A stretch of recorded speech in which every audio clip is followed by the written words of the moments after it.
listeners and watchers to Gaming the System. You're joining me, Alex, Matt, and today we have a guest called Ross, who is actually a former colleague of mine and now obviously a friend, and is joining us today to talk all about gaming and accessibility and why it's important, specifically focusing on The Last of Us Remastered, which recently came out and obviously had a bit of an overhaul in terms of its accessibility. So we're going to be talking about that and basically our thoughts on it. But I think one of the best things to do would be to introduce Ross properly, if he would like to have a chat with us about his gaming history and kind of give us a background on how he got into gaming and kind of what games he likes to play, that sort of thing. So, Ross, feel free to take it away. Yeah, sure. Hi, both. Well, it all started when I was born. It's crazy. I'm in my mid-20s now, and I've played games for as long as I can remember, really. But probably the main headlines to know about me is that it's pretty much been PlayStation all the way, with little, I guess if I stick to the gaming terminology, side quests along the way into realms of like Nintendo Wii and Mega Drive and other things like that. But yeah, for as long as I can remember, I've had PS1 through PS5, and even sort of in the days of the PSP, the handheld, when all that stuff was trendy. And it's a shame, really, that Sony have sort of fallen off that bandwagon. But yeah, if I was to summarize my gaming history, it would probably be as I wouldn't say a Sony fanboy, but a Sony fan. Definitely. Nice. Well, you know already that I'm a big PlayStation fan, Yes. And of course you could probably tell from Matt's reaction that he is as well. So you're in good company here, definitely. Unfortunately, I couldn't even see Matt's reaction, so for all I know, he did could have a been little fist pump, but yeah, no, he fully fist pumped the air, so he was all very excited about that. So, if I remember correctly, The Last of Us Remastered came out. I think it was on your last day of work with me as part of the team, or was it the day after you were getting it posted to you? It was But the you were very very last excited day. to play. Yeah, it was the very Yeah. last day, yeah. So how you have, I take it, finished the game? Yeah, it was. I remember it arrived like right at the start of my shift, and Yeah. I was due to finish at 8 p.m. And it was Yeah. kind of like, I'm glad I kept it in another room, because if it was there in the same room, it'd be like it was staring at me all Yeah. day, which would not have been good. But yeah, so that was what, very early, 2nd of September that was, wasn't it? Gosh, yes, it's going back quite a while now, but I yeah. know, yeah. So I started playing it, obviously, that day, and I was starting a new job on the 13th of September, and I'm usually a really slow gamer. For obvious reasons, I have severe sight loss. With a lot of games, I can't really play them that well, so it takes me ages to get through them, and I often need help. But with that game, I started it on the 2nd of September, and I'd finished it by the 11th of Oh, September. wow. And Yeah. it's not exactly a short game, The Last of Us, is it? I No. think you've played it, haven't you, Alex? I haven't played it, but I've watched it on YouTube because I'm a bit of a scaredy cat and I can't play. I don't play like horror-based games or like games with I just find it too scary. Like the tension and the stuff, like stealth stuff, was pretty scary. So I did attempt to play a little bit with an ex-boyfriend. I think I got maybe an hour or so in, and then I reached a point with the clicker, and I was just like, nope, Yeah. not playing any. But I have watched all of it on YouTube. Matt is an avid fan of The Last of Us, as you may have heard on the podcast many times before now. So I'm sure you guys can exchange notes on it as well. Yeah, so this will be a spoiler, completely open for business zone. So yeah, if you've already played it, just turn. If you've not played it, I should say, just turn off now. Yes. But yeah, I'm completely with you on the clickers, Alex. Even though I played the first game probably about 3 and a bit times now, and the second game 2 and a bit times, and the clickers still somehow managed to terrify me, which is good, really, that impactful that they still get me on the third and fourth playthrough. But when I'm sat there, sort of, dreading engaging in the fight with them, and like my partner was like, just go and kill him. It's not going to be that bad, is it? And it's just like, yep, she's right. Let me just go and do this. But they are so creepy, aren't they? Yeah, they are. So how did you find the experience of it being remastered for you? Like, what features made it more playable for you this time around? Did you ever try to play the original? Yeah, I played the original when it first came out. Again, it was one that it took me ages to do. And then obviously the second one came out, and it's probably quite widely known that it's probably the most accessible game of all time. Certainly the most accessible AAA game of all time. And sort of this time round, they, maybe for anyone that isn't certain, they did more than just a usual remaster. They properly rebuilt it from the ground up, but with accessibility at the center of everything they did. So they brought every feature from The Last of Us Part 2 into The Last of Us Part 1 and built on top of it. So it was sort of much more than your usual, the usual copy and paste remaster, I guess. It was sort of much more than that. And this time around, sort of the big addition that they added to it was sort of audio description in the cutscenes, and apparently it's the first time again that's ever been done on a AAA game. And when I was going through it, there was times like in the first game in a cutscene where, like, for example, a character would be crying or something, and or another small detail was happening, like something in the distance, for example, and like I'd have no idea really. I wouldn't see that thing at all, but obviously with audio description now being in the game, it sort of means that you can, for me anyway, enjoy it sort of on a whole new level, sort of in an equal way to anybody else. So I think, comparing my playthrough this time to the first time I ever played the first game, it was night and day, really. I managed to play through this game without any help from anybody, which I've never really been able to do with any game, which is That's fantastic. Always nice. Yeah. There must have been a really liberating experience for you to be able to do that for the first time. It is, yeah. And it's, obviously, sometimes I need help, and that's fine. That's sort of comes with having sight loss, really. Sometimes you do need help, but when the barriers are removed to an extent where you don't need help at all from anybody and can just, play the game on your own. Even like there was times with games in the past where I would not play a certain level because there was no chance of me doing it on my own. So I'd actively wait for somebody else to be there, which is like when you just want to crack on and play, it's rubbish. It's frustrating, isn't it? Yeah, definitely. Matt, have you played The Last of Us Remastered? I believe you said you recently finished it.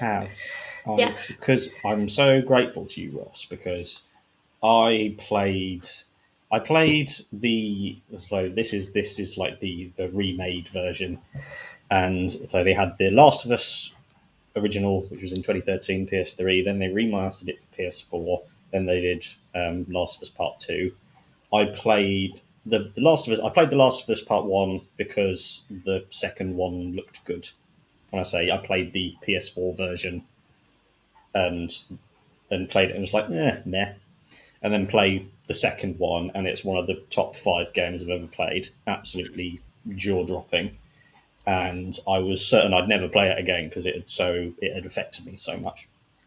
But then Alex mentioned that you were excited about it, and wanted to talk about it. And so in the last month, I've just been gorging like a clicker on the remade part one, and I just finished part two again today.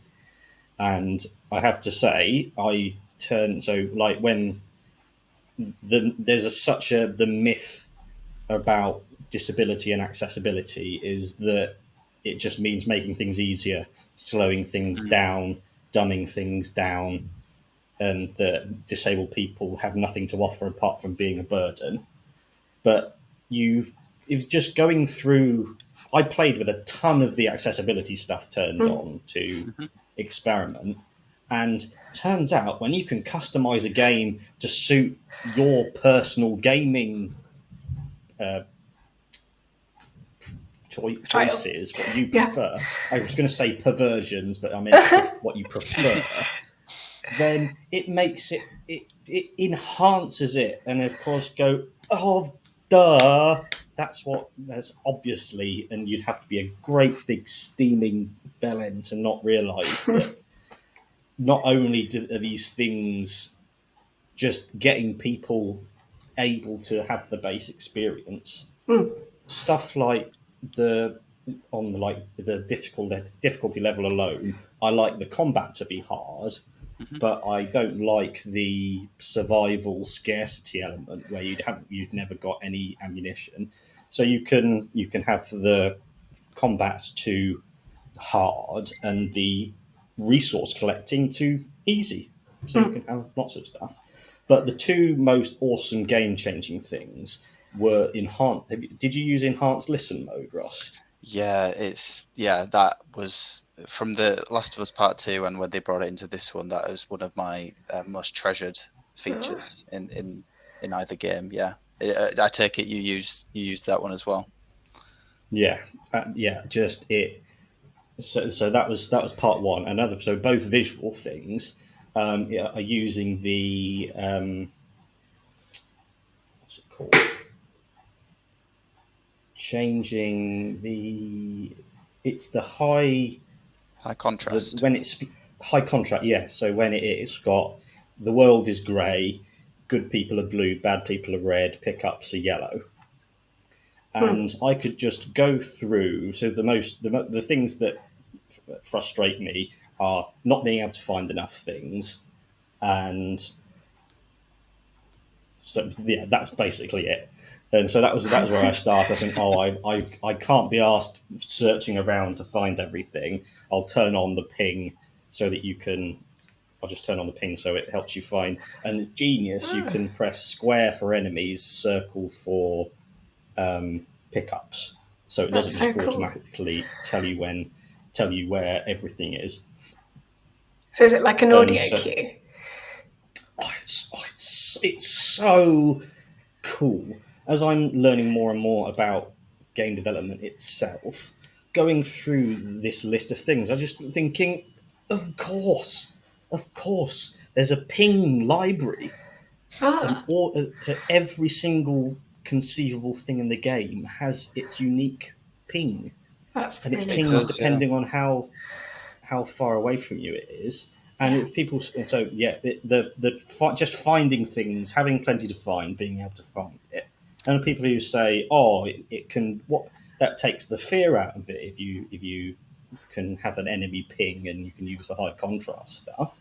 The scariest thing that happened in the game happened when I was stood somewhere in the dark and used the ping, and a buzz went off right next to me, and I went, okay, and turned on high contrast mode and turned to my right, and a stalker jumped at me.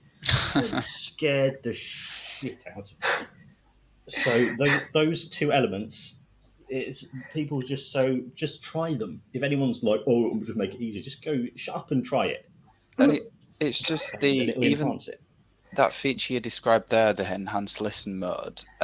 Sort of one of the things I love most about what they did with part 1 and part 2 is that they didn't just include a few accessibility features almost like as a token gesture, like a lot of game companies might do these days. Like, I saw a game developer recently sort of kind of blowing their own trumpet because they'd included like different colorblind settings, and whilst that's obviously brilliant, that's something that has been in like a lot of games for years and years and years, as far as I can remember. Which, yeah, brilliant that it was added, but I think these days accessibility needs to be so much more. And what Naughty Dog did was they put these features in, but they also made them actually useful and not just like a kind of like a gimmick. Like it would have been easy for them to just input like an enhanced listen mode that beeps whenever there's something to interact with, just as simple as that. But no, they did it so it tells you if there's an item, it tells you if there's an enemy, there's a different sound for each of those two things, so you know what it is that it's detected. And if the enemy's high up or low down, the sound will be more higher pitched. So you know, kind of, you know, if you do a scan and it is a high pitched beep, you know that it's kind of not on the floor that I'm on. So you're kind of all right for a bit. And that's sort of the amazing thing about it, really. And as well for, you know, people like me who, you know, if I tried to read something, it would take me all day. And people that know me know that, like, with any gadget or any piece of technology or game or anything like that, any piece of software, I love a good settings menu. Often the first thing I'll do with anything is just go through all the settings and see what I can mess with, because I love messing with things and making it work how I want it to work. And probably the biggest feature that they included across both games, really, if I had to pick three, this would probably be in the top three, is they have a screen reader, you know, across the entire game, which is essentially, you know, a screen reader will read what's on the screen as it says on the tin. So in all of the menus, it will say which menu item you're on. It will say what your current option is. Like if you're on subtitles, for example, it will say subtitles currently on, and then what you need to do to toggle them off and on. And sort of the speed at which I was able to just go through the settings and make it work exactly how I wanted was like, you know, 100 times faster than it would have otherwise been. And then even in the game, you have the little touchpad controls where you can switch weapons and get your, you know, Molotovs and bricks and so on and so forth. You know, when you tab to them, it will tell you what you've selected. It will tell you how many you've got left. It will tell you if you can craft it. And just the level of, you know, not just the features themselves, the level of detail that each feature goes into is absolutely incredible across both games. It's just great. I honestly, I like my brother. I often talk to him about The Last of Us because I'm normally chatting with him when I'm playing it, and it's it's educated him a lot about, you know, how games can become more accessible for disabled people, which is, you know, one of the other great aspects of it. It's not just something that benefits disabled people, it's something that will ultimately benefit people who, you know, don't have any kind of disability at all. Because one of the things that's sort of being pushed by people in the industry, and sort of, you know, charities and other organizations that are sort of campaigning for more accessible gaming, is that accessibility is not just for disabled people. It's something that anybody can enjoy, because it's about making the game play the way you want it to play. And that's not just something that disabled people can make the most of, is it? No, exactly. It's a really, really great point, Ross, and definitely something we've talked about on the podcast before, but you put it really eloquently, so thank you for that. I think the point you've made is that accessibility basically gives the player lots of choice, which is a really great thing as far as I see it. And it's wonderful to hear about how it's transformed your gaming experience and made the games basically playable for you, which is really great to hear. Something I noticed from the way you were talking about a lot of the audio cues and things is, and also generally from the games I've been playing lately, is how much gaming is actually a really sensory experience. It's not just something you watch, it's also something you can use your hands with, obviously, because you'll be using a controller. But how much you use your ears, I think, is something we don't always notice as well, which is always an interesting thing to think about. Like the number of different prompts you get, like audio cues and different things like that, that are kind of so well intertwined into the game that you don't even notice that they're actually accessibility tools. Is what's so clever, I think, is that aspect to it where it's designed in a way that it's not obvious that it's an accessibility tool as well. Sometimes that's really interesting to think about. Yeah, they are, like, historically games have always like been sort of inherently really visual, haven't they? They've always relied on that visual aspect of it. But yeah, with sort of the additions of hearing, sound related accessibility features that sort of enhance that experience for people, and also sort of I guess the more physical things like the vibration of controllers and such, it's sort of helping to you know, make it feel even more immersive, really. Yeah, One of the things they did with the second one is sort of for the cutscenes. They sort of introduced haptics to the controller to sort of go along with what the characters were saying, to try and help people who sort of people that maybe sort of hear through touch, if you like, kind of through interpreting vibration patterns to sort of get a feel, literally get a feel for what the characters might be saying, which is sort of incredible, like you said. Enhancing sort of the sensory experience of sort of the entire thing, and not just the the visual aspect, which games sort of typically have always been reliant on, really. Brilliant. Let's see, what else do I have to ask you? We've had covered quite a lot of it so far. No, Matt, sorry, what were you going to say? I was thinking when you were saying about the industry, rather than going, you've got five able-bodied people in a room going, oh, we'll add a high contrast thing. I'm sure that's what blind people want, and then carry on making the game.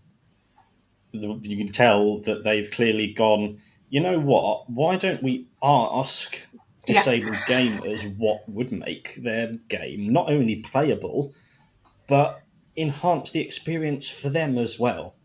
And I just want to go, come on, everyone! How's it taken?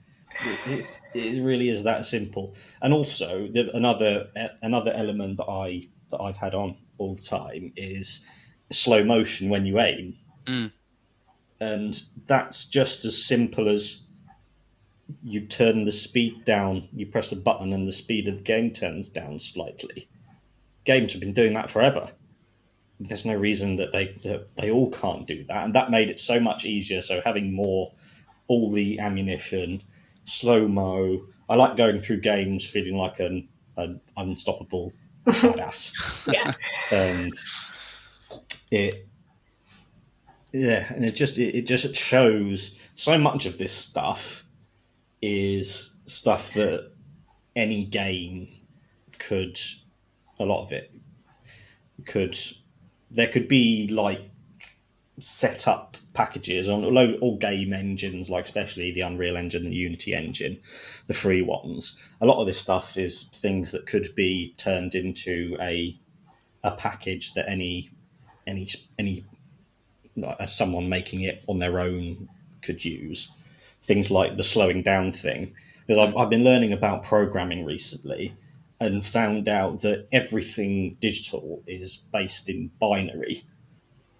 It's all zeros and ones, absolutely everything, and that blows my mind. And it's just a matter of game. All the elements. It's just maths. You just need to change some of the numbers in so many of the places. And I also did you. So I say that again. If it's a case of maths, it's a good job that they've not got me working on it.